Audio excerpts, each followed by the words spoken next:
Kilala niyo ba si Leon Guerrero? Ang turismo po ay palalawakan natin dito sa Dumaguete City at sa buong Pilipinas. Tutulungan po natin si Pangulong BBM na inyong binoto noong 2022. Ako po, Sir Erwin Tulfo, ang magiging kakampi ninyo sa Senado. Good afternoon po. Ako po si Camille Villar at ngayon po, nais ko pong itanong sa inyo, ano ba ang pangarap natin para sa ating pamilya? Una sa lahat po tayo gusto natin magkaroon ng ating sariling bahay at lupa kung saan pwede nating mapalaki ang ating mga anak. Hindi po ba?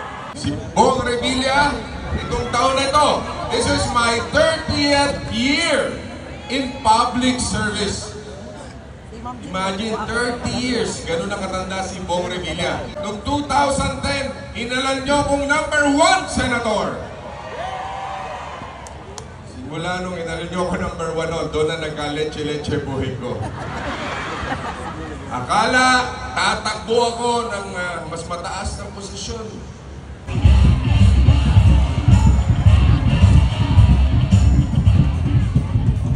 Magandang hapon po sa ating lahat, mga taga-Dumaguete, Negros Oriental.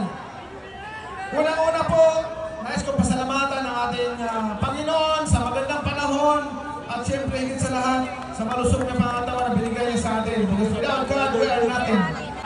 Gusto na ko ipabalo sa inyo na tuloy ang laban ni Manny Pacquiao para sa mga pobreng tao. Maraming salamat sa lahat ng Tabarkads dito sa Negros Oriental. Ang dami nyo. Kilala nyo si Tito Soto. Mula nung hinalal akong Vice Mayor ng Quezon City, hinalal nyo akong senador noong 1992. Hinalal nyo ulit ako ng 2010 na senador hanggang 2022. Permit balik sa Dumaguete kay bilang katuig na ako nag-host sa Pinay in Action Football Cup diri sa Dumaguete. Daghan ang mga team na taga Visayas, Mindanao, Luzon na ato diri. Ang akong mga anak nag-apil sa tournament diri ng football. Habang nag-football ang mga bata, ako nagdagang na. Ito po ang alyansa sa bagong Pilipinas. Maraming salamat, Dumaguete! Maraming salamat po, mabuhay ang Pilipinas!